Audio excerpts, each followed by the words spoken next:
glándulas suprarrenales. Bien, podríamos empezar mencionando un poquito, digamos, sobre la estructura de la glándula suprarrenal. A modo de repaso, recordar que tiene una cápsula, tiene una corteza y tiene una médula. La corteza se divide en tres zonas, que son la zona glomerulosa, que produce mineralocorticoides, principalmente aldosterona, la zona fasciculada y la zona reticularis, que se encargan de producir glucocorticoides, principalmente cortisol, y andrógenos, principalmente DA y androstenediona. Y luego tenemos la médula, que se encarga de producir norepinefrina y epinefrina.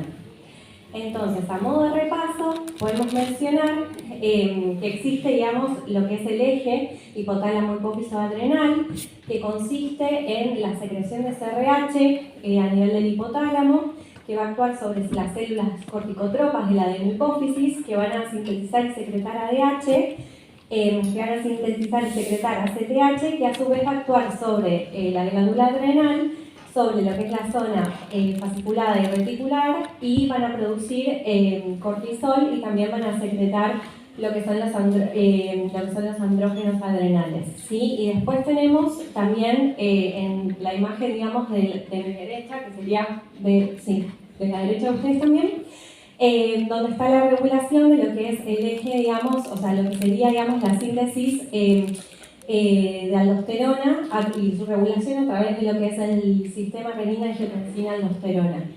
Bien, en el día de hoy vamos a hablar sobre distintas patologías de la glándula suprarrenal. Vamos a hablar sobre patologías que afectan a lo que es la corteza renal, como es, por ejemplo, el síndrome de Cushing, que, digamos, se caracteriza por una hiperfunción, y la insuficiencia adrenal, que se caracteriza por una hipofunción de la corteza suprarrenal. Y hablaremos también sobre el feocromocitoma e incidentaloma también. Entonces, comenzando con el síndrome de Cushing, podemos decir que se caracteriza por un conjunto de signos y síntomas que están asociados a la exposición prolongada de glucocorticoides, que van a generar hipercortisolismo.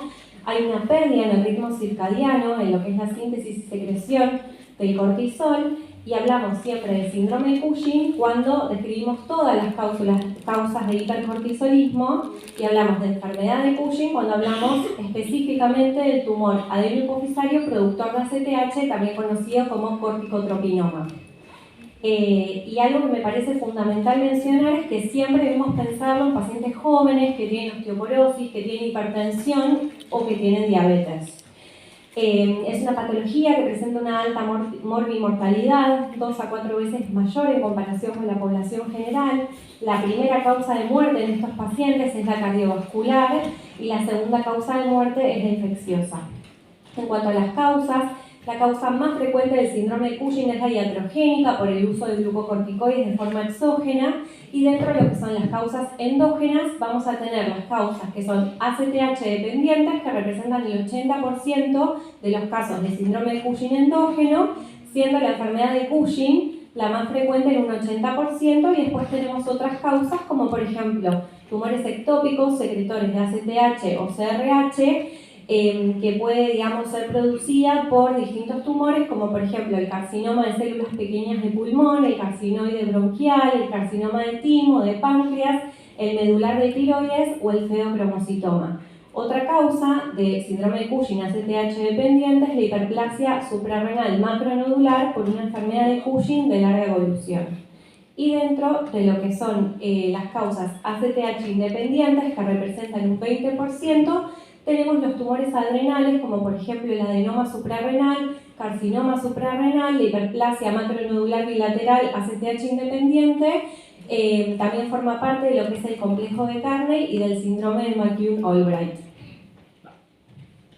Bien, en cuanto a la clínica, la realidad es que dependerá, digamos, de la severidad del hipercortisolismo. En estos pacientes podremos observar, por ejemplo, depresión, la habilidad emocional, irritabilidad, psicosis, paranoia, presencia de cabello fino, glaucoma, cataratas, las características faciales de luna llena, la plétora facial, el hirsutismo, presencia de acné, hiperpigmentación, en el caso, digamos, de los síndromes de Cushing por secreción ectópica, donde la ACTH, como veremos más adelante, estará presente, o sea, habrá una gran síntesis y liberación de ACTH que este, digamos, exceso de ACTH se va a unir al receptor melanocitoestimulante y va a generar la hiperpigmentación en estos pacientes. También podremos observar acantosis nigricans, la presencia de almohadillas supraclaviculares, giba dorsal, hipertensión, hiperglucemia, incluso diabetes, presencia de obesidad central. Podremos observar las características estrías rojovinosas de 1 centímetro de ancho que suelen predominar en la zona del abdomen, muslos, brazos, también mamas, hematomas y una mala cicatrización de las heridas.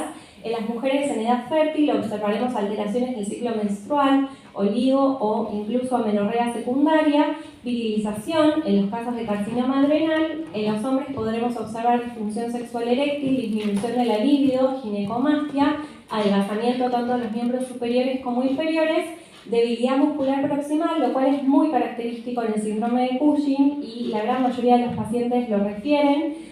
Distintas infecciones como por ejemplo helicomicosis, candidiasis y otras infecciones oportunistas, el aumento del riesgo de enfermedad tromboembólica y la TBP, osteopenia, osteoporosis y fracturas, hiperparatiroidismo secundario y litiasis renal. Bueno, acá podemos observar todas las características clínicas mencionadas anteriormente, donde observamos, digamos, en esta paciente la presencia de las fases de luna llena, de tórax facial, observamos también el hirsutismo, la característica giba dorsal o giba de búfalo, el adelgazamiento tanto de los miembros superiores como inferiores, la presencia de hematomas, la pobre cicatrización de las heridas, la presencia de obesidad central con las características estrías rojovinosas y también podemos observar fracturas vertebrales. Bien, en cuanto a la clínica, los tumores ectópicos secretores de ACTH o CRH, como les dije anteriormente, la característica de estos tumores es que se producen grandes cantidades de ACTH o CRH y estos pacientes suelen tener un cuadro de comienzo abrupto. Lo que sucede en estos pacientes es que hay debilidad, hay postración, hay hiperpigmentación, por lo que les comentaba anteriormente, hipertensión, diabetes de comienzo abrupto y que son severas, que requieren rápida insulinización, presencia de hipocalemia, alcalosis metabólica y estos pacientes pueden no tener los clásicos estigmas de Cushing, ya que por su enfermedad de base muchas veces pueden estar adelgazados y no, digamos, no tener como la típica fase de luna llena o la obesidad central. Entonces es muy importante esto tenerlo en cuenta en pacientes, digamos, que cursan una internación o que vienen cursando internaciones por hipocalemia, por ejemplo, que son, digamos, refractarias al tratamiento, y por ahí el paciente nos refiere que le han diagnosticado recientemente hipertensión, diabetes, que han tenido que comenzar con insulinización y que se encuentran hiperpigmentados. Bien, en cuanto al diagnóstico, lo primero a realizar es el diagnóstico del hipercortisolismo. ¿Cómo realizamos este diagnóstico? Con 2 de 3 pruebas positivas. ¿Cuáles son estas pruebas? Por un lado tenemos el cortisol libre urinario, que digamos, es la medición del cortisol libre en orina 24 horas, que lo que nos va a poner de manifiesto es la hipersecreción de glucocorticoides, y un valor patológico es cuando el cortisol libre urinario es mayor a 3 veces el límite superior de la normalidad. En segundo lugar tenemos el test de Nugent, que consiste en el test de supresión con dexametasona 1 miligramo, en el que, digamos, nosotros lo que hacemos es administrarle 1 miligramo de dexametasona a las 11 de la noche a nuestro paciente y al día siguiente le tomamos una muestra de cortisol basal a las 8 de la mañana, y lo que observamos en estos pacientes es que administrándoles la dosis de dexametasona no logran inhibir el eje y presentan dosajes de cortisol sérico mayores a 1.8 microgramos decilitro. Y la tercera prueba a realizar es el cortisol salival a las 23 horas, que lo que va a poner de manifiesto es la hipersecreción nocturna de cortisol, lo que refleja la pérdida del ritmo circadiano que observaremos en estos pacientes. Bien, una vez que realizo el diagnóstico de síndrome de Cushing con 2 de 3 pruebas positivas, luego tengo que hacer el diagnóstico etiológico con ACTH, es decir, por qué mi paciente presenta síndrome de Cushing.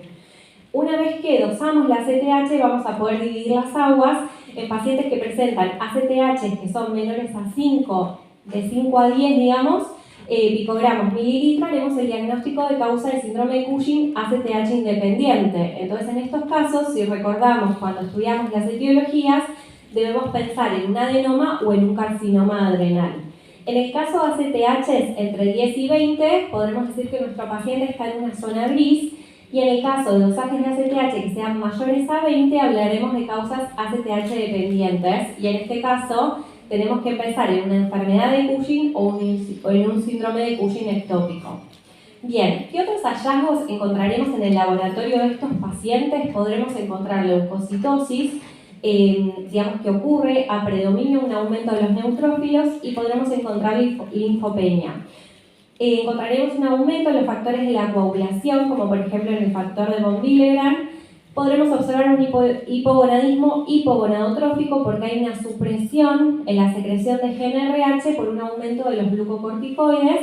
Podremos encontrar también un hiperparatiroidismo secundario, ya que digamos por el síndrome de Cushing habrá un aumento en la síntesis y secreción de PTH, una disminución de lo que es el calcio, ya que habrá por el efecto de los glucocorticoides una disminución en la absorción gastrointestinal del calcio y un aumento en la calciuria. En las causas ACTH dependientes, es decir, en el síndrome de Cushing ectópico y en la enfermedad de Cushing, y en el caso de carcinomas adrenales cosecretores, que producen una cosecreción de cortisol y andrógenos adrenales, encontraremos que el DEA-sulfato está aumentado. Y en el caso del síndrome de Cushing ectópico podemos también observar, como les mencioné anteriormente, una alcalosis metabólica o una hipocalemia, que eso digamos ocurre por estímulo del receptor de mineralocorticoides. Bien, entonces para repasar un poco podemos decir que una vez que realizamos la confirmación bioquímica del síndrome de Cushing, haremos el dosaje de ACTH y podremos dividir las aguas en las causas ACTH independientes, en el cual el siguiente paso a realizar será realizar una imagen, ya sea una tomografía o una resonancia de las glándulas adrenales, y digamos haremos el diagnóstico de causa adrenal, ya sea un adenoma o un carcinoma, o también una hiperplasia macro o micronodular a nivel de la glándula. En el caso de cuando el ACTH me dé en esa zona gris, que es entre 10 y 20, lo ideal siempre es repetir un nuevo dosaje de ACTH, y a su vez podremos utilizar otras estrategias diagnósticas adicionales, como por ejemplo el test de desmopresina, o, que ahora hablaremos, o el dosaje de DEA-sulfato. Y en el caso de los pacientes con ACTH mayores a 20, lo que vamos a hacer, ahora les cuento, pero antes les voy a mencionar, porque eso viene en una diapositiva posterior. Bien, les voy a hablar un poquito sobre lo que es el test de la desmopresina. Consiste, digamos, en medir una ACTH basal y darle al paciente 10 microgramos de desmopresina de forma endovenosa y luego dosar ACTH a los 10, 20 y 30 minutos. En caso de que el ACTH aumente un 20, un 30 o un 50% del basal, podremos realizar el diagnóstico de enfermedad de Cushing, y en los pacientes con enfermedad de Cushing lo que vamos a observar es que responden a la desmopresina, ya que liberan ACTH debido a la sobreexpresión de los receptores B1B en las células del corticotropinoma. La gran desventaja que tiene el test de desmopresina, y por lo que en la realidad es que no lo utilizamos, es que no está estandarizado, con lo cual, digamos, siempre preferimos otro tipo de metodología diagnóstica. Y en el caso del dosaje de DEA-sulfato, como les había mencionado anteriormente, va a estar aumentado en las causas ACTH dependientes. Ahora bien, yendo a lo que sería, digamos, las causas de síndrome de Cushing ACTH dependiente, en estos casos lo que, digamos, es fundamental es realizar, en primer lugar, una resonancia magnética de hipófisis, ¿sí? Y otros test adicionales, como por ejemplo el test de supresión con altas dosis de dexametasona, del que hablaremos ahora a continuación, o el test de desmopresina, del que conversamos anteriormente. En el caso, digamos, de que nosotros podamos corroborar que nuestro paciente presenta una enfermedad de Cushing, haremos el diagnóstico, y en el caso, digamos, de que los test sean discordantes, en esos casos requeriremos de la realización de un cateterismo de senos petrosos inferiores.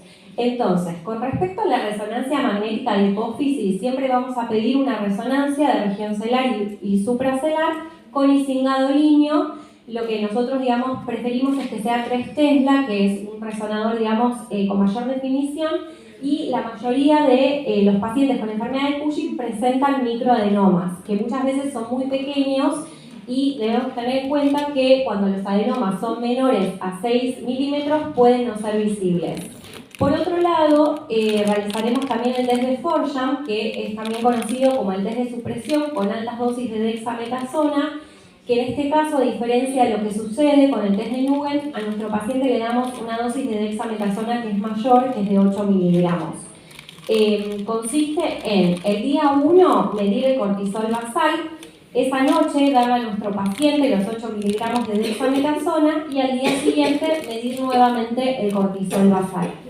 Entonces, si nuestro paciente presenta un dosaje de cortisol que baja más de un 50%, haremos el diagnóstico, digamos, como que es compatible con una enfermedad de Cushing, y si baja menos de un 50%, debemos pensar en que la causa, digamos, del síndrome de Cushing en nuestro paciente es por un tumor ectópico o por un tumor adrenal. En la enfermedad de Cushing hay una característica que hay una resistencia relativa a la inhibición por glucocorticoides, ya que el set point es más alto. Entonces, a bajas dosis de glucocorticoides, como sucede con el test de Nugent, no va a haber una inhibición, pero a altas dosis sí, que eso es lo que ocurre cuando realizamos el test de Forsham. Y por último tenemos el cateterismo de senos petrosos inferiores, que lo reservamos para los pacientes donde tenemos test discordantes, o sea, un test de Forsham, un test de desmopresina y una resonancia magnética que, digamos, son discordantes. Es el gold estándar para el diagnóstico de enfermedad de Cushing y siempre lo que debemos corroborar es que nuestro paciente se encuentra hipercortisolémico. Va a medir la diferencia entre el gradiente central, es decir, entre el gradiente hipofisario y el periférico.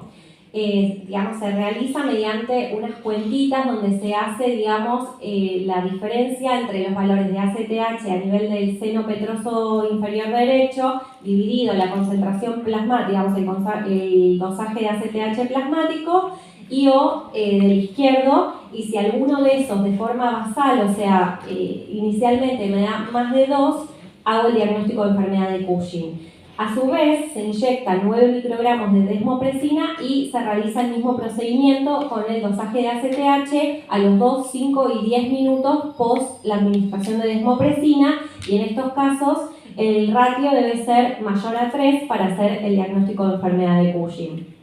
Bien, y ahora para repasar un poco todo lo que hemos visto hasta el momento, yo les quería presentar unos casos clínicos.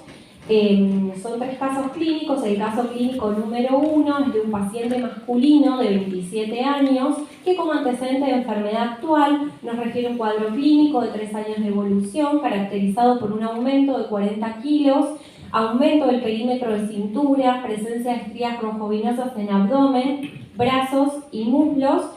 El paciente refería a debilidad generalizada, astenia y disminución de la libido.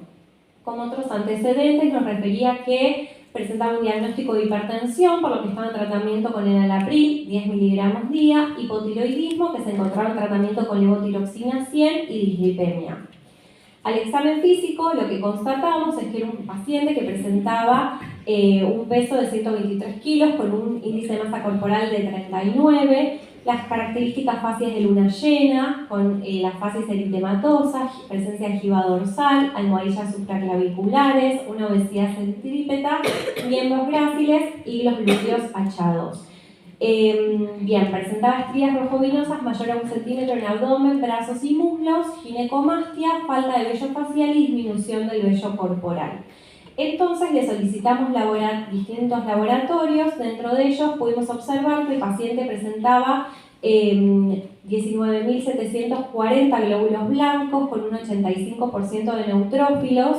En lo que era el perfil lipídico presentaba digamos, un aumento del colesterol total con un aumento del LDL y los triglicéridos que también se encontraban aumentados. Una glucemia de 114, el ionograma estaba normal y, si podemos observar, presentaba un dosaje de testosterona, tanto la total como la biodisponible, que estaban disminuidas, una FSH y una LH que estaban inadecuadas para esos bajos valores de testosterona, con lo cual digamos, se realiza el diagnóstico de hipogonadismo o hipogonadotrófico, una SHBG, que es la globulina transportadora de las hormonas sexuales, que estaba disminuida, y tenía una TSH de 0,43 con una T4 libre que estaba normal. Que, digamos, con ese perfil tiroideo también se realizó el diagnóstico de un hipotiroidismo central. Bien, entonces, en este caso, ¿Ustedes se les ocurre pedirle algo más en el laboratorio? Bien. Bueno, entonces lo que se realizó fue pedirle las 3 pruebas diagnósticas, el test de Nugent, el cortisol libre urinario y el cortisol salival a las 23 horas, y los 3 vinieron alterados, con lo cual, digamos, ahí se realiza el diagnóstico del síndrome de Cushing y posteriormente se solicita el dosaje de ACTH. El dosaje de ACTH era menor a 10 picogramos mililitro. Entonces, en este caso, ¿cuál sería el diagnóstico de nuestro paciente? Perfecto, muy bien. ¿Y qué otro estudio podríamos pedirle, pensando en las causas, digamos, que nos orientan hacia un síndrome de Cushing ACTH independiente? Perfecto, muy bien. Bueno, se le realiza la tomografía, que revelaba una imagen nodular de 33 por 25 milímetros en la glándula suprarrenal izquierda, con lo cual se realiza el diagnóstico de síndrome de Cushing ACTH independiente secundario a presencia de un tumor adrenal. Con respecto al caso clínico número 2, es de una paciente femenina de 26 años quien consulta con oligomenorrea e hirsutismo de 8 años de evolución. Como antecedentes personales, la paciente nos refería hipertensión diagnosticada a los 17 años, que se encontraba en tratamiento con enalapril 10 miligramos día. Como antecedentes ginecobstétricos había presentado la menarca a los 12, refería ciclos regulares hasta los 18 años y luego comienza con oligomenorrea. La paciente no había presentado gestas y nos negaba el uso de algún método anticonceptivo y refería que actualmente no estaba manteniendo relaciones sexuales. Presentaba como otro antecedente obesidad grado 1 y el examen físico presentaba un índice de masa corporal de 32, estaba hipertensa, presentaba obesidad central, glúteos achados, hirsutismo, acné en rostro y espalda. Entonces, le solicitamos laboratorio y ¿qué fue lo que observamos? Tenía como datos positivos en el laboratorio presencia de leucocitosis, 12.100 glóbulos blancos, a predominio de los neutrófilos, un hipogonadismo hipogonadotrófico, presentaba un hipotiroidismo central de asulfato que estaba aumentada y se le solicitó un cortisol salival de 23 horas que era de 5, un test de Nugent de 5.7 y un CLU que estaba aumentado, o sea, tenía, digamos, 3 de 3 pruebas positivas para síndrome de Cushing. Se le realiza el dosaje de ACTH y el dosaje de ACTH nos arroja un valor de 103, o sea, por arriba, digamos, sería como una causa del síndrome de Cushing ACTH dependiente. Entonces se le solicita el test de Forsham, que consiste, como les expliqué anteriormente, en realizar un cortisol basal en el día 1 de 25, posteriormente administrarle 8 miligramos de dexametasona a las 23 horas y un segundo dosaje al día siguiente de cortisol sérico, y como podemos observar, en este caso disminuye más de un 50%. Entonces, en este caso, hasta el momento podríamos decir que es un síndrome de Cushing ACTH dependiente que responde al test, o sea, con un test de Forsham positivo. ¿Solicitarían algún estudio adicional? Perfecto, muy bien. Muy bien, se le pide la resonancia y en la resonancia lo que se observa en esta imagen, podemos observar que es un corte coronal de un adenoma de 10 milímetros que estaba confinado dentro de la silla turca sin compromiso de quiasma óptico, con lo cual se realiza el diagnóstico de enfermedad de Cushing. Bien, y el caso clínico número 3 consiste en una paciente femenina de 66 años que como antecedente de enfermedad actual nos refería a un cuadro clínico de 3 meses de evolución, caracterizado por candidiasis esofágica, debilidad muscular, astenia y 2 internaciones por hipocalemia. Y ella notaba que presentaba hiperpigmentación. Como antecedentes personales nos refería a una menarca a los 12 años, ciclos regulares, 2 gestas con 2 partos vaginales y FUM a los 50 años. Refería al diagnóstico de hipertensión diagnosticada 2 años antes, en tratamiento con amlodipina y una diabetes de 5 años de evolución que empeoró en los últimos meses y actualmente requería insulina. Y tenía un diagnóstico reciente de osteoporosis. Con lo cual, se le solicita un cortisol en saliva, un CLU y un test de Nugent, que como podemos observar, las 3 pruebas vinieron positivas, y se le solicita posteriormente un dosaje de ACTH que nos da un valor alto de ACTH.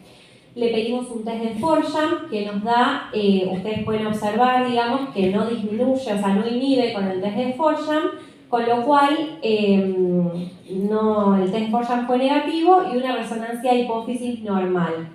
Entonces, lo que se hizo en esta paciente fue pedirle, o sea, pensando, digamos, en un ectópico, se le pidió una PANTAC y lo que observamos es que a nivel del tórax presentaba una tumoración menor de 3 centímetros de diámetro con nódulos tumorales satélites que están ahí marcados con la flechita. Con lo cual se realiza el diagnóstico de síndrome de Cushing ACTH dependiente secundario a tumor ectópico. Bien, así que bueno, ahí finalizaríamos con lo que es síndrome de Cushing y pasaríamos a otro de los temas que vamos a ver hoy en nuestra charla, que es la insuficiencia suprarrenal primaria. En primer lugar, me gustaría hablar un poquito sobre insuficiencia suprarrenal en general y luego nos enfocaremos en la primaria. Insuficiencia suprarrenal es un cuadro clínico que está caracterizado por una falla de la función adrenocortical por deficiente producción de glucocorticoides, andrógenos y mineralocorticoides en el caso de que la insuficiencia suprarrenal sea primaria. Hablaremos de insuficiencia suprarrenal primaria o enfermedad de Addison cuando haya una incapacidad de la corteza adrenal para la producción hormonal. Hablaremos de insuficiencia suprarrenal secundaria cuando la incapacidad esté a nivel de la hipófisis para secretar ACTH y una insuficiencia suprarrenal terciaria cuando haya una incapacidad del hipotálamo para secretar CRH. Bien, y acá podemos observar, digamos, como en estas imágenes, dónde estaría la afectación si hablamos de insuficiencia suprarrenal primaria, secundaria y terciaria. Como decíamos, a nivel de la primaria observaremos que, digamos, la alteración estará a nivel de la glándula adrenal, que no podrá producir cortisol, y este cortisol, digamos, no podrá inhibir tanto a nivel del hipotálamo como a nivel de la hipófisis, la liberación de lo que es ACTH y CRH, con lo cual tendremos valores de ACTH y CRH que estarán elevados. Por otra parte, lo que ocurre en la insuficiencia suprarrenal secundaria, donde, digamos, la alteración estará a nivel de las células corticotropas en la adenohipófisis, en estos casos lo que tendremos es una baja concentración de ACTH, el cortisol estará disminuido, pero la CRH estará aumentada. Y en el caso de lo que es la insuficiencia suprarrenal terciaria, en estos casos tendremos una baja, o sea, el problema está a nivel del hipotálamo, con lo cual hay una baja liberación de CRH, hay una baja liberación de ACTH y, digamos, hay una baja liberación de cortisol, así que estarán, digamos, afectados los tres niveles. Bien, hoy hablaremos sobre insuficiencia suprarrenal primaria. Entonces, la insuficiencia suprarrenal primaria, también conocida como enfermedad de Addison, es la falla a nivel adrenal. Va a haber un déficit tanto de glucocorticoides, mineralocorticoides y andrógenos, que esta insuficiencia suprarrenal tiene la característica, digamos, que también afecta lo que es la síntesis y liberación de mineralocorticoides, a diferencia de lo que ocurre en la secundaria y en la terciaria, ya que la ACTH, digamos, no estimula la síntesis y liberación de mineralocorticoides.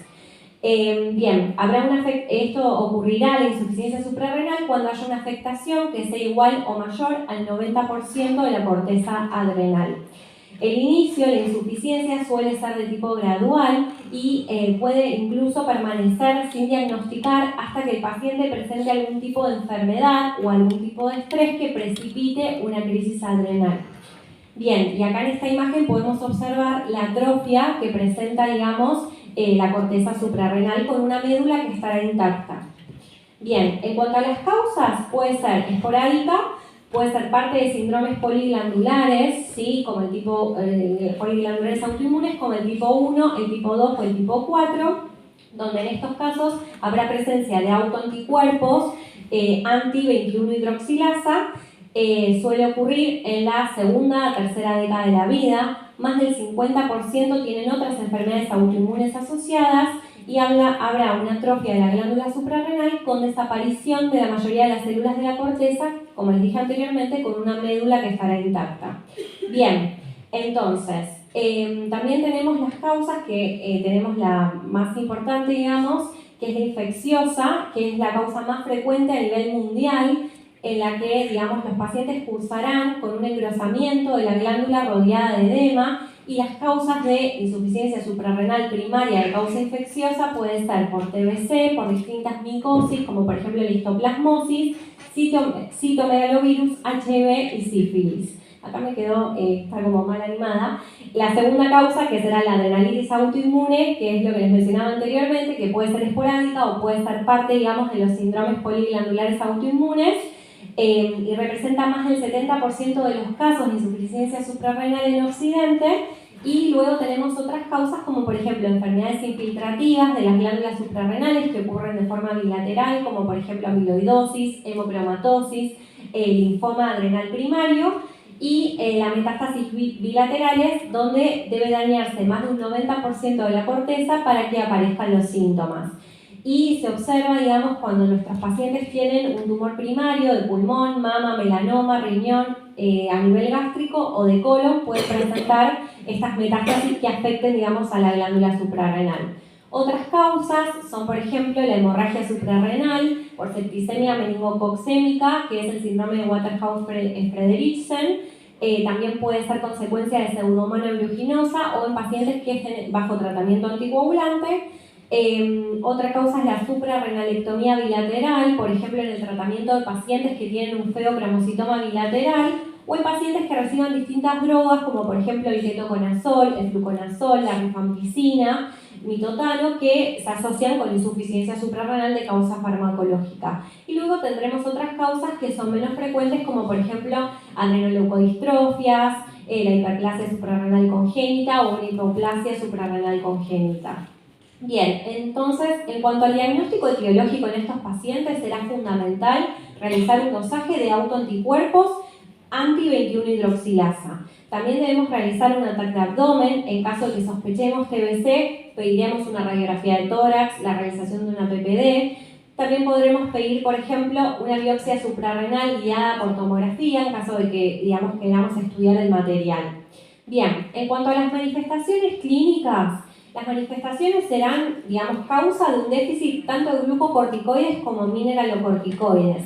¿Qué es lo que va a haber? ¿Qué es lo que vamos a encontrar en la clínica? Debilidad, presencia de astenia, fatiga, anorexia, náuseas, vómitos, dolor abdominal, que muchas veces puede ser confundido con un cuadro, digamos, con un abdomen agudo, estreñimiento, diarrea, ansias por la sal, mareos posturales, dolor muscular, pérdida de peso, hiperpigmentación de la piel, por ejemplo en áreas expuestas al sol, en cicatrices recientes, axilas, pezones, surcos palmares, puntos de apoyo, áreas de fricción como codos y rodillas, y también a nivel de las mucosas, ya sea a nivel de la mucosa yugal, vaginal, vulvar, anal.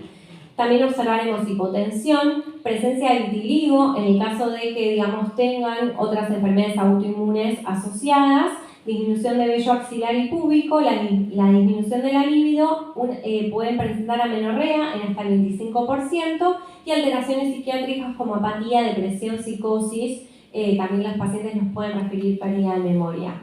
En este cuadro lo que podemos observar es, digamos, la presencia de los distintos síntomas que conforman a esta patología, ¿sí? El 100% de los pacientes tienen debilidad, fatiga, anorexia y pérdida de peso. En un 92% hiperpigmentación, un 88% hipotensión y hay, digamos, otras alteraciones como por ejemplo los síntomas posturales que pueden estar presentes en mucho menor porcentaje. Bien. En cuanto a la rutina de laboratorio, ¿qué es lo que pediremos en estos pacientes? Haremos, digamos, una rutina completa, podremos observar presencia de hiponatremia, presencia de hipercalemia, hipoglucemia, que es más frecuente en los niños. Es raro observarlo en los adultos, salvo que sean pacientes que estén cursando con alguna infección o digamos que, por ejemplo, hayan consumido alcohol o pacientes diabéticos tipo 1. También podremos observar hipercalcemia, la anemia, eosinofilia y acidosis metabólica.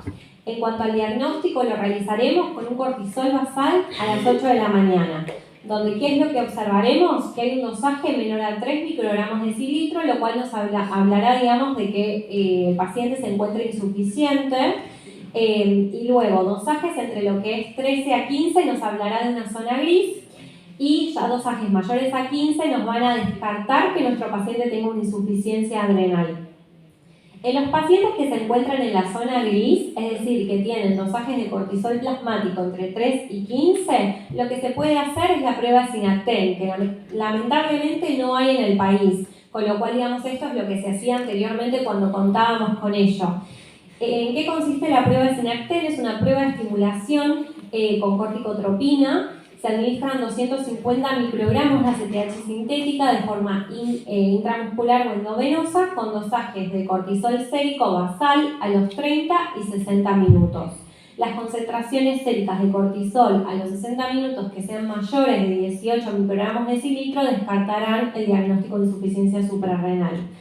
Otra cosa que debemos realizar es la medición de ACTH, que estará elevada, si recordamos lo que repasamos cuando hablamos del eje, estará elevada en el caso de insuficiencia suprarrenal primaria y estará disminuida o inadecuadamente normal en el caso de insuficiencia suprarrenal de causa secundaria o terciaria. Otros hallazgos, podremos observar que hay una elevación de la actividad, de la actividad plasmática de la renina, una aldosterona que está baja o en el límite inferior de la normalidad y la D-sulfato que está disminuida por la afectación, digamos, de la totalidad de la corteza adrenal. En cuanto al tratamiento de estos pacientes, es fundamental el tratamiento sustitutivo.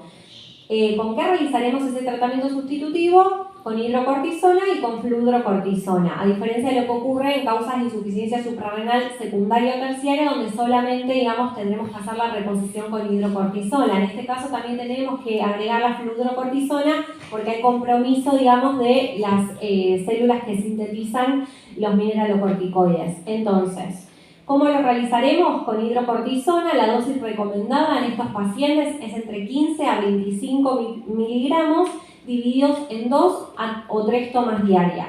Por lo general, lo que se hace es dar 2/3 de la dosis a la mañana y 1/3 a la tarde, o si no, fraccionarlo en 3 dosis diarias. Eso dependiendo, digamos, de la sintomatología que presente nuestro paciente. En cuanto al tratamiento con fludrocortisona, se utilizan dosis de 0,05 hasta 0,2 miligramos decilitro con una única toma por la mañana, y para el control de dosis se hace una medición de la actividad de la renina plasmática. En estos casos nuestro objetivo va a ser que se encuentre en el límite superior de la normalidad, y en el caso de que el paciente presente dosis insuficientes o bajas, lo que podremos observar es que hay hipotensión postural, la actividad de la renina plasmática está elevada o hay presencia de hiponatremia. En el caso de que nuestro paciente tenga dosis excesivas, observaremos que la actividad de la renina se encuentra disminuida, que nuestro paciente se encuentra hipertenso, que tiene, por ejemplo, hipocalemia, y eso nos hablará de que el paciente tiene un reemplazo excesivo, ¿sí? Con lo cual debemos disminuir la dosis. Y en cuanto a la sustitución de los andrógenos adrenales, la realidad es que es muy controversial y no se realiza de rutina, y podría plantearse su tratamiento frente a síntomas relacionados con deficiencia de andrógenos, como por ejemplo la disminución de la libido, la presencia de piel seca o síntomas depresivos. Bien, algo que es fundamental siempre mencionarle y de hecho entregarle también al paciente de forma escrita son las pautas de alarma de insuficiencia suprarrenal, que consisten, digamos, en que en caso de que el paciente presente diarrea, vómitos o intolerancia oral, deberá concurrir una guardia para recibir, digamos, la aplicación a través de un decadrón intramuscular. En caso de que nuestro paciente presente fiebre o vaya a someterse a algún procedimiento odontológico o ginecológico o haya presentado algún tipo de corte o tenga que realizarse una sutura, lo que debemos decirle es que en estos casos debe duplicar la dosis de hidrocortisona, por ejemplo, si tiene fiebre, durante el tiempo que dure la fiebre. En caso que nuestro paciente tenga que exponerse, por ejemplo, a una cirugía menor o tenga una fractura o tenga que hacerse algún estudio invasivo, deberá recibir un bolo de 100 miligramos de hidrocortisona.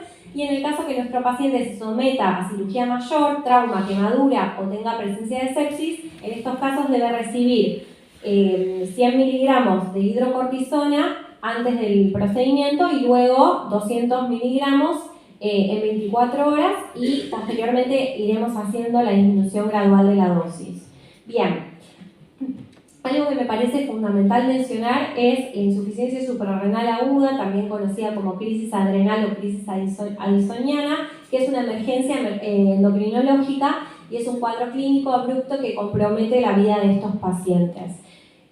¿Cuáles son las causas? Puede ocurrir como una complicación, tanto una insuficiencia suprarrenal crónica, primaria o secundaria, o en pacientes que, digamos, no sabían que tenían una insuficiencia suprarrenal, que frente a un factor desencadenante, como puede ser infección, trauma o cirugía, la manifiesten.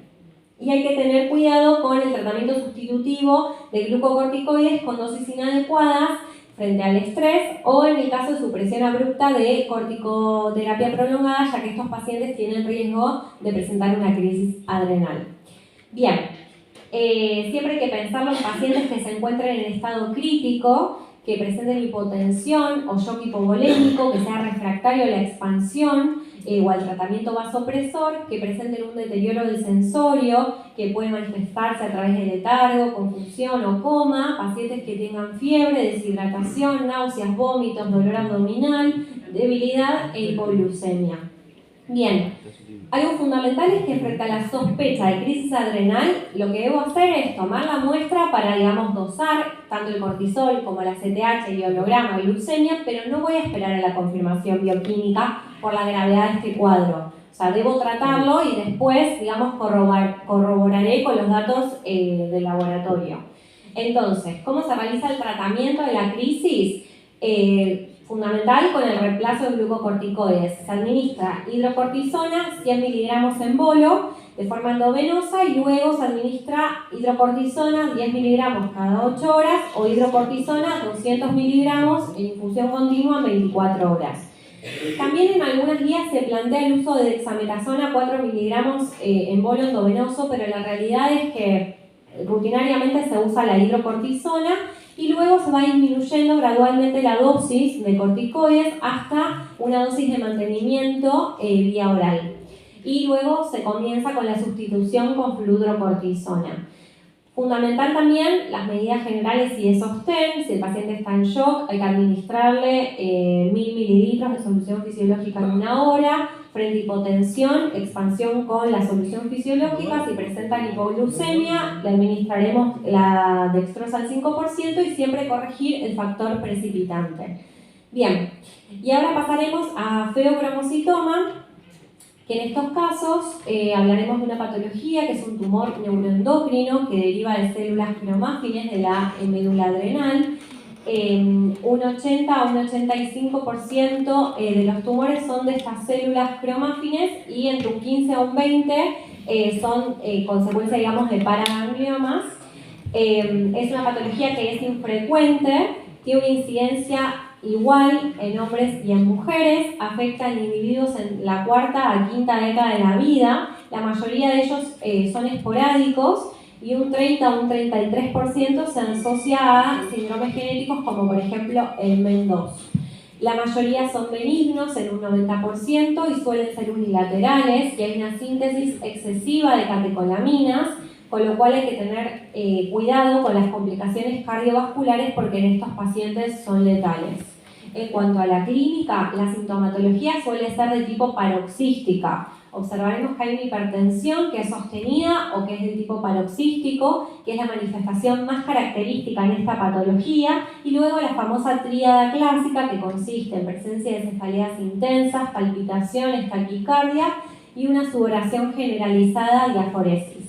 Otros, digamos, hallazgos que podremos encontrar en estos pacientes es la presencia de temblor, palidez, disnea, debilidad generalizada, crisis de ansiedad, que muchas veces por estos pacientes van reiteradamente a la guardia refiriendo ataques de pánico, angor, presencia de flushing, náuseas, pérdida de peso, hipotensión ortostática, presencia de hiperglucemia, fenómeno de Raynaud, libido reticularis, o, digamos, síntomas asociados al efecto de masa por el tumor.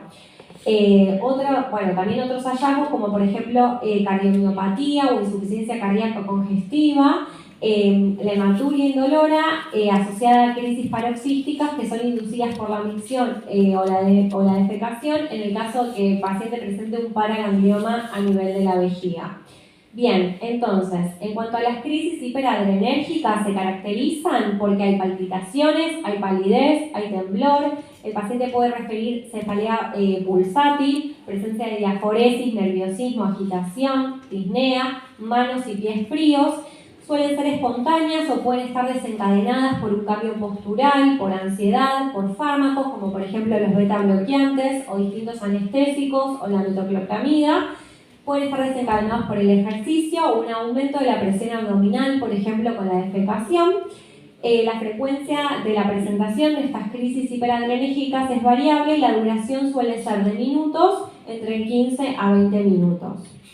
Bien, algo que me parece fundamental mencionar es el diagnóstico diferencial en el feocromocitoma. Hay que hacer el diagnóstico diferencial con cuadros de tirotoxicosis, ¿sí? Con hipertiroidismo.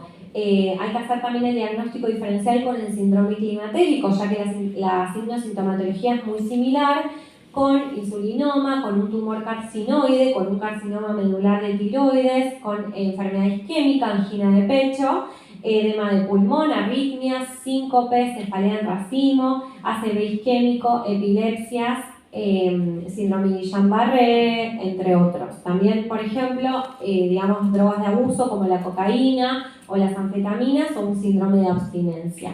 En cuanto al diagnóstico bioquímico en estos casos, se tiene que demostrar los niveles elevados de catecolaminas o de sus metabolitos, ¿sí? Que son las metanefrinas o las normetanefrinas fraccionadas tanto en orina o en plasma. Si yo tengo un bajo índice de sospecha, es decir, en pacientes donde se lo solicito como una forma de screening, lo que voy a pedir son las catecolaminas y las metanefrinas urinarias fraccionadas.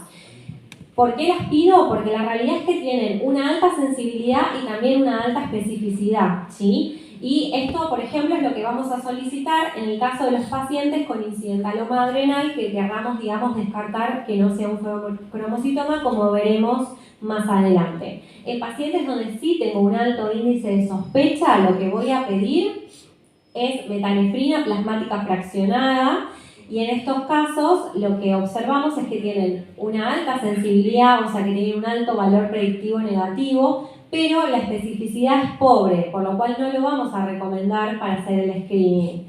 Y luego el ácido vainillin-mandélico, la realidad es que tiene una pobre sensibilidad y especificidad comparado con las metanefrinas, por lo cual hoy por hoy se prefiere, digamos, la realización de las metanefrinas. Bien, entonces, ¿qué fármacos pueden aumentar la medición de catecolaminas y metanefrinas? Los antidepresivos tricíclicos, la levodopa, los agonistas de receptores adrenérgicos, las anfetaminas, cocaína, heroína, los antipsicóticos, los IMAO, el abandono de la clonidina o bloqueantes alfa y beta y el etanol. Con lo cual eso siempre lo debemos tener, digamos, en cuenta sobre la medicación que usa nuestro paciente, digamos, de forma habitual.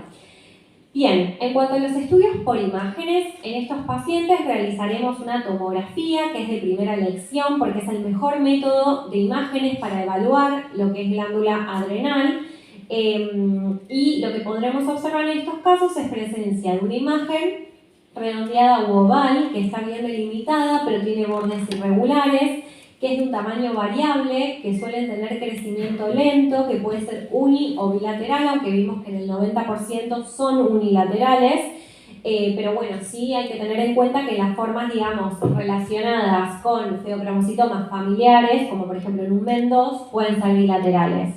Bien, y esta imagen será heterogénea con cambios quísticos, podremos observar calcificaciones, necrosis y hemorragias. O sea, son como feas a la visualización y son lesiones que están vascularizadas y por lo general tienen, digamos, en cuanto a su densidad, más de 10 a 20 unidades Hounsfield con un marcado refuerzo postcontraste. En el caso de otros estudios por imágenes, si bien la tomografía es el de elección, también podemos realizar resonancia magnética, donde observaremos lesiones con hiperintensidad en T2, que la realidad es que siempre priorizaremos hacerle la tomografía y de hecho por lo general es lo que más a mano tenemos para pedir, ¿no? Comparándolo con la resonancia. Y en cuanto a la ecografía tiene una sensibilidad que es subóptima. Bien, En este caso, les traje acá para que observen unas imágenes donde podemos observar la presencia de que está marcado con las flechitas de un feocromocitoma derecho. Y se observa bien ahí como la imagen, digamos, una imagen grande que no está delimitada, que no está bien delimitada y que es heterogénea, que tiene, digamos, componente quístico, que presenta calcificaciones y es heterogénea. Bien, en cuanto al tratamiento, el feocromocitoma es quirúrgico, pero lo que es fundamental en estos pacientes es una adecuada preparación prequirúrgica. ¿Cómo se realiza esa preparación? Con un bloqueo preoperatorio para prevenir, digamos, las complicaciones cardiovasculares que puedan ocurrir durante la cirugía, ¿sí? Porque la inducción anestésica y mismo la manipulación de la masa pueden generar liberación de catecolaminas asociado con alta mortalidad en estos casos. Entonces, vamos a hacer un bloqueo combinado alfa y beta. Primero comenzaremos con el bloqueo alfa, que lo comenzaremos de 10 a 14 días antes de la cirugía y el objetivo será normalizar la tensión arterial y también generar expansión de volumen, ¿sí? Y posteriormente realizaremos el bloqueo alfa-beta, que lo haremos, digamos, luego de lograr un adecuado bloqueo alfa, iniciaremos el bloqueo beta, porque, digamos, si no puede desencadenar hipertensión severa por la estimulación alfa sin oposición. El bloqueo beta se hace 4 días antes, o sea, se adiciona, digamos, el bloqueo beta 4 días antes de la cirugía y lo hacemos con el propanolol y durante 7 días previos a la cirugía, a nuestro paciente le indicamos que haga una dieta libre de sodio, ¿sí? Y lo que es fundamental es una abundante hidratación, porque esto nos ayudará a prevenir la depresión de volumen por una hipotensión postoperatoria. Entonces, en cuanto a los incidentalomas adrenales, que será el otro tema del que hablaremos hoy, en estos casos, primero es fundamental mencionar cómo observamos una glándula adrenal normal y siempre la vamos a observar de forma característica con una forma de I o B hiperquía. Bien, entonces, ¿qué es el incidentaloma adrenal? Es una lesión adrenal asintomática que es mayor o igual a 1 centímetro y que es detectada en un estudio por imágenes, que lo fundamental para cumplir con esta definición es que no sea realizado por sospecha de patología adrenal ni en el contexto de un estudio de extensión de patología tumoral extraadrenal.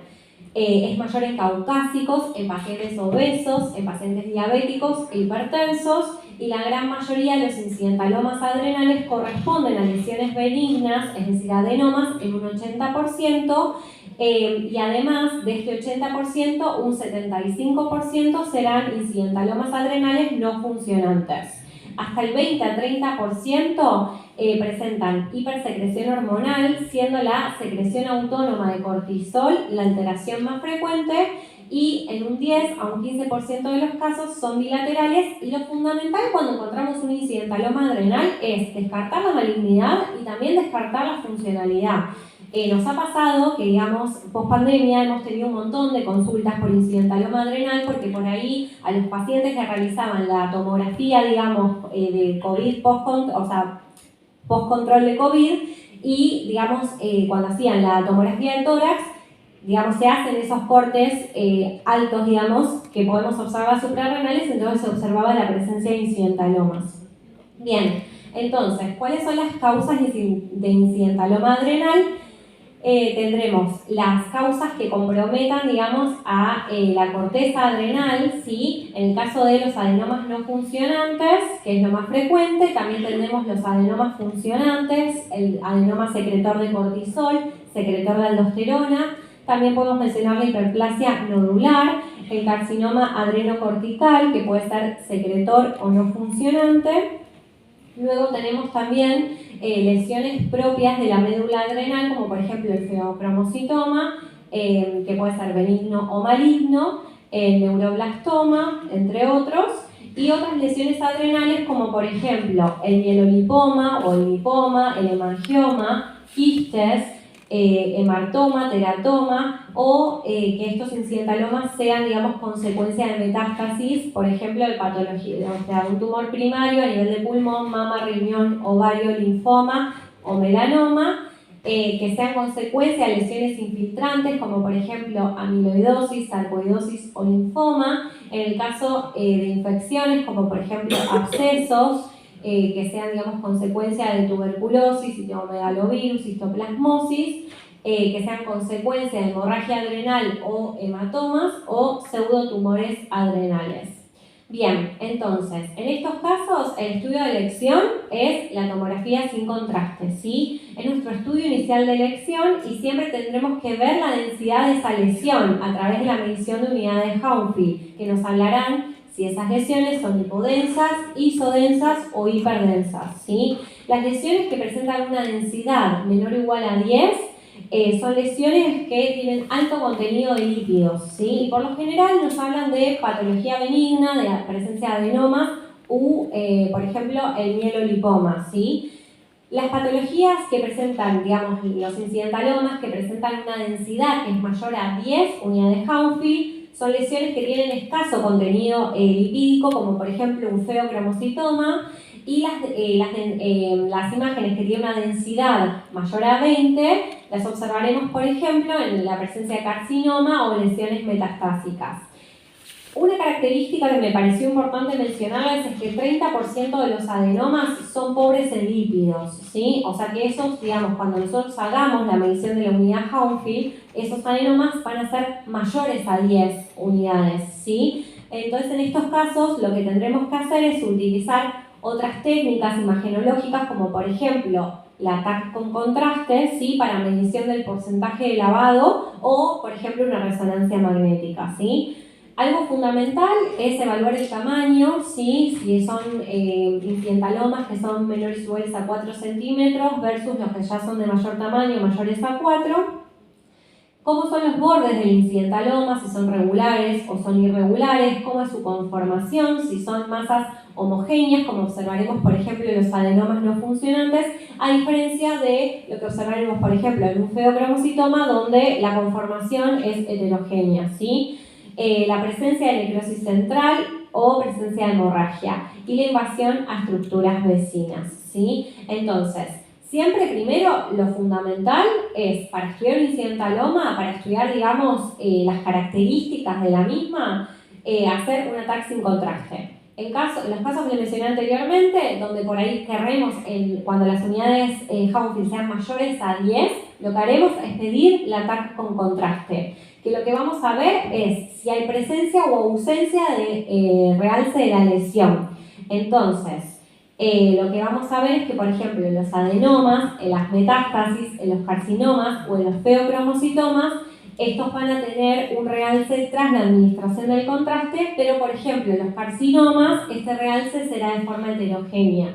Y después lo que haremos es la medición del porcentaje de lavado de contraste, que es el washout, que es absoluto y relativo, ¿sí? El washout del contraste se hace luego de la administración del contraste endovenoso. Entonces le hago, digamos, distintas mediciones de unidades Hounsfield, le hago medición de unidades Hounsfield, digamos, pre-administración del contraste, al minuto de administrar el contraste, que eso se llama en fase portal, y a los 10 a 15 minutos de la administración del contraste, que es la fase tardía.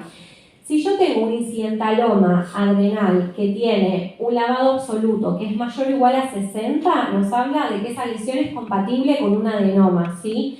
Si mi washout, digamos, el lavado relativo es mayor o igual a 40, también va a ser compatible con un adenoma, y obviamente, digamos, el washout no es válido para estudiar imágenes que no sean homogéneas, es decir, imágenes que presenten necrosis o áreas quísticas, por ejemplo.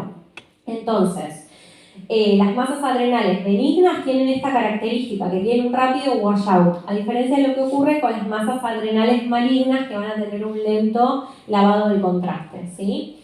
Con respecto a la resonancia magnética nuclear, la realidad es que, como les dije, no es el método de elección, la reservamos, digamos, cuando queremos estudiar por ahí más en profundidad ese incidentaloma, y podemos realizar la resonancia magnética con desplazamiento químico que nos va a diferenciar lo que son las lesiones benignas de malignas, según, digamos, el contenido intracitoplasmático de lípidos, ¿sí? Entonces, cuando son lesiones benignas, lo que observaremos es que hay una pérdida de la señal en fuera de fase y lo que ocurre, por ejemplo, en lesiones malignas o en el caso de feocromocitomas es que no hay cambios de la señal, debido a que son lesiones que contienen, digamos, poca cantidad de lípidos. Bien, entonces, en este caso, por ejemplo, lo que tenemos es una comparación entre dos incidentalomas adrenales, benigno y maligno. En cuanto a un incidentaloma benigno, lo que podremos observar es que son lesiones homogéneas, que tienen bordes netos, que tienen ausencia de calcificaciones, que tienen alto contenido de lípidos, suelen ser menores a 4 centímetros, tienen una densidad tomográfica que es menor o igual a 10 unidades Hounsfield, y el washout, como les había dicho, el washout absoluto mayor o igual a 60 y el relativo mayor o igual a 40. Y en cuanto a las imágenes, digamos a los incidentalomas malignos, son imágenes que son irregulares, no son homogéneas, tienen áreas de necrosis y calcificación, tienen bajo contenido de lípidos y la densidad en la tomografía en estos casos será mayor a 10 unidades Hounsfield. Y como habíamos visto anteriormente, el washout, digamos, estará disminuido. Bien, y acá después les dejo, para que chusmeen tranquilos, las distintas características que observaremos en, digamos, en el caso de los adenomas típicos, en el adenoma pobre de lípidos, en el caso del feocromocitoma, mielolipoma, carcinoma suprarrenal, en la presencia, digamos, de incidentalomas secundarios a metástasis y en el caso de linfomas.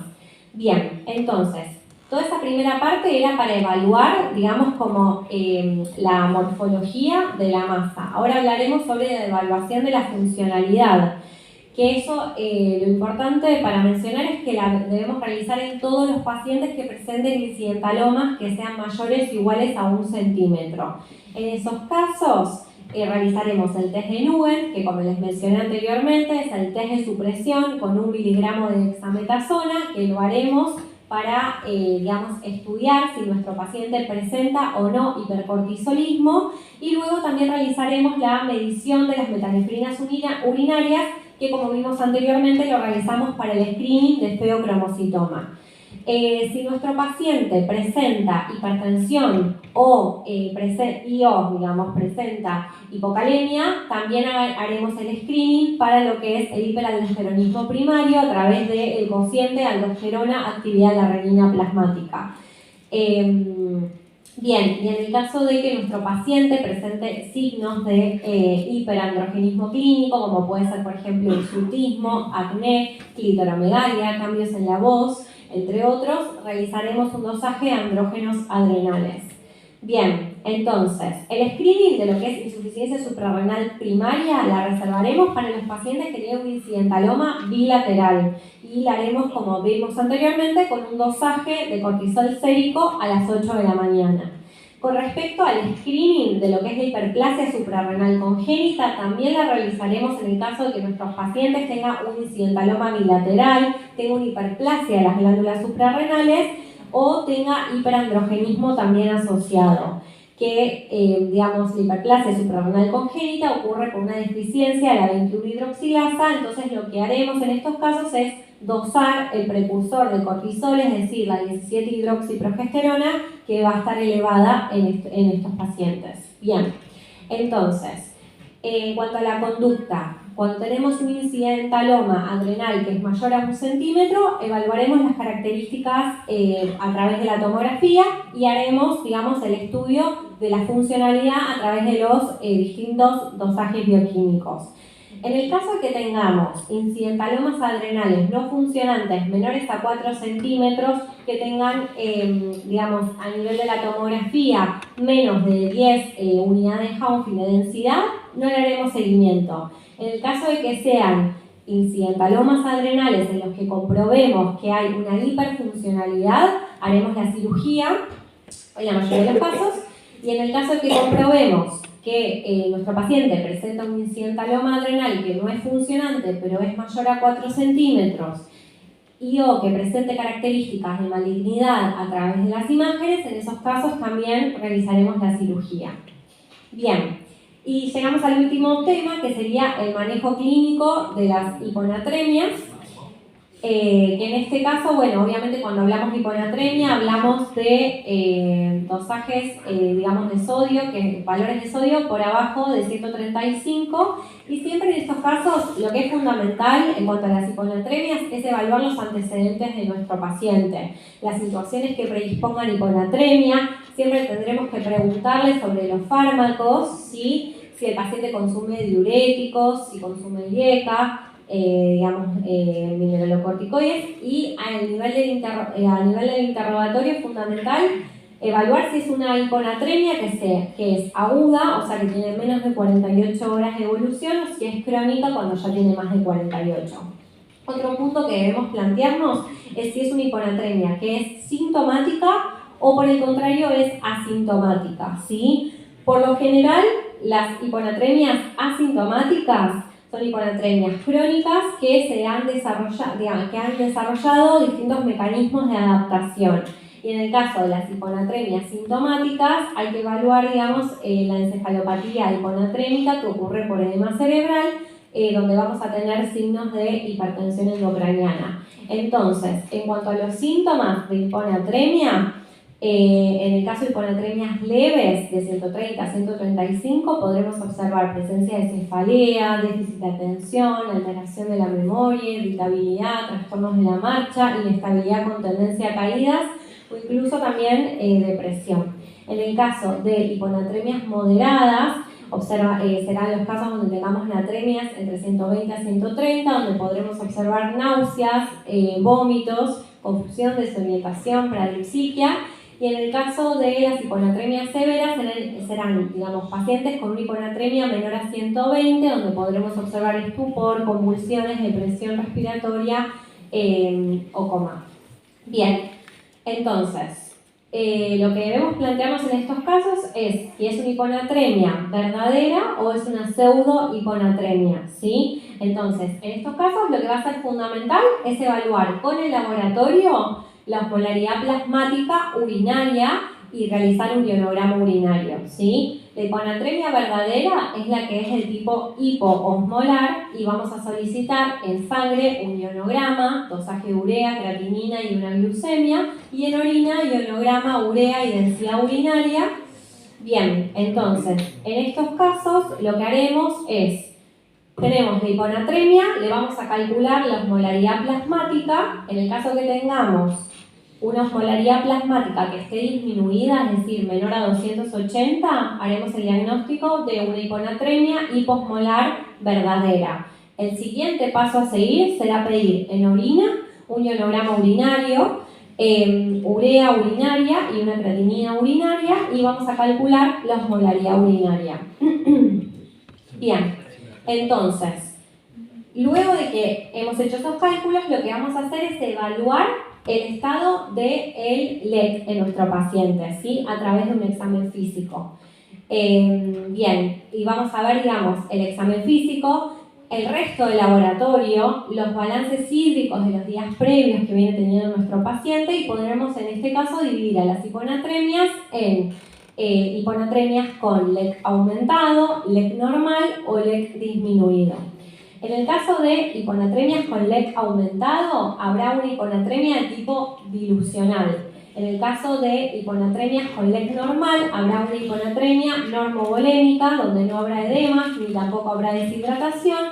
Y en el caso de las hiponatremias con LEC disminuido, serán hiponatremias hipovolémicas, donde hay pérdida tanto de sodio como de agua. Entonces, en cuanto a las características que observaremos, en las hiponatremias a LEC aumentado va a haber presencia de hipertensión con aumento de la volemia, el paciente va a presentar edemas, impronta de ropas, ascitis, ingurgitación yugular, presencia de crepitantes, derrame pleural derecho, disnea, ortopnea, en el caso que haya edema pulmonar, y los balances hídricos acumulados positivos. En el caso del LEC normal, como les mencioné, lo que vamos a observar es, digamos, que el LEC se encuentra normal, no hay ni presencia de edemas ni tampoco signos de deshidratación. Y en el caso del LEC disminuido, va a haber aumento de la sed, presencia de mareos, debilidad, palpitaciones, sudoración, ortostatismo, disminución de la diuresis, oliguria, deterioro del sensorio, confusión, signo del pliegue positivo, sequedad de mucosa, taquicardia, hipotensión y un balance hídrico negativo. Bien, entonces, más que nada, en este caso, digamos, las distintas causas de hiponatremia serán dependiendo del LEC de mi paciente, si tiene un LEC aumentado, LEC normal o LEC disminuido. En mi caso, digamos, me centraré hoy en lo que son las hiponatremias con LEC normal, que básicamente hay 3 causas y las 3 causas son endocrinológicas, que son el CIJAD, la insuficiencia suprarrenal y el hipotiroidismo. Bien, entonces acá les dejo este esquema para que ustedes lo tengan, digamos que es sobre el estudio, digamos, de las hiponatremias, la clasificación y las distintas causas. Bien, y acá tenemos, como les decía, las 3 causas de LEC normal, de hiponatremia, digamos, con LEC normal, que serán CIJAD, hipotiroidismo o insuficiencia suprarrenal. Bien, en cuanto al CIJAD, corresponde al 10 al 30% de las hiponatremias hospitalarias. ¿Qué es lo que sucede en estos casos? Es que hay un exceso de hormona antidiurética circulante. La realidad es que es un diagnóstico por exclusión, ¿sí? Tiene criterios diagnósticos y debe descartarse siempre hipovolemia, insuficiencia suprarrenal, hipotiroidismo, causas de liberación osmótica de hormona antidiurética como por ejemplo estrés, náuseas o dolor. Y en cuanto a las causas del CIJAD, tenemos varias causas, dentro de ellas las neoplasias, por ejemplo el carcinoma de pulmón, cerebro, páncreas, duodeno, próstata, ovario, linfomas, leucemias y el timoma. En cuanto a enfermedades pulmonares, por ejemplo la tuberculosis, neumonía, empiemas, PCP, EPOC, fibrosis quística, entre otras. En cuanto a las enfermedades del sistema nervioso central, la presencia de tumores, hidrocefalia, meningitis, encefalitis, presencia de abscesos, hemorragia subaracnoidea. Y después tenemos otras causas como por ejemplo la postquirúrgica, por ejemplo los postquirúrgicos de las cirugías transectoesfenoidales por la remoción de algún tumor hipofisario o por ejemplo postcirugía de cirugías torácicas o abdominales. Presencia de, digamos, otra causa es la presencia de náuseas, dolor o distintos fármacos, que esto es fundamental tenerlo en cuenta en los pacientes que por ahí vienen con hiponatremia, con LEC normal, que uno descartó las otras causas, como ser, por ejemplo, el hipotiroidismo o una insuficiencia suprarrenal. Hay que investigar siempre también el uso de ciertos fármacos que pueden, digamos, ocasionar CIJAD, como por ejemplo carbamazepina, la ciclofosfamida, distintos analgésicos, los antidepresivos, los diuréticos como las tiazidas, distintos antibióticos como por ejemplo la citromicina. Bien, en cuanto a los criterios diagnósticos del CIJAD, tenemos los criterios esenciales, que son la hiponatremia hiposmolar verdadera, con una normovolemia, es decir, que no haya edemas ni signos de deshidratación, que haya una osmolaridad urinaria inapropiadamente elevada, con concentraciones de sodio urinario inapropiadamente elevados, que no haya insuficiencia suprarrenal ni tampoco hipotiroidismo y que haya ausencia de tratamiento reciente con diuréticos. Otros diagnósticos, otros criterios adicionales serán la prueba sobre carga de agua, la ausencia de mejoría de la anatremia con solución fisiológica isotónica, pero sí con la restricción hídrica y una uricemia, por ejemplo, menor a 4 miligramos decilitro. Bien, y en cuanto al tratamiento de CIJA, lo fundamental es la restricción de agua. Lo que vamos a tener que hacer es calcular la intensidad de la restricción según, digamos, la comparación de electrolitos tanto en sangre como en orina, ¿sí? Y indicaremos la restricción correspondiente a nuestros pacientes. Bien, y lo que realizaremos es un biocontrol a las 24 y 48 horas y observaremos el aumento de la anatremia. Bien, y siempre obviamente hay que tratar la enfermedad de base. Bueno, muchas gracias.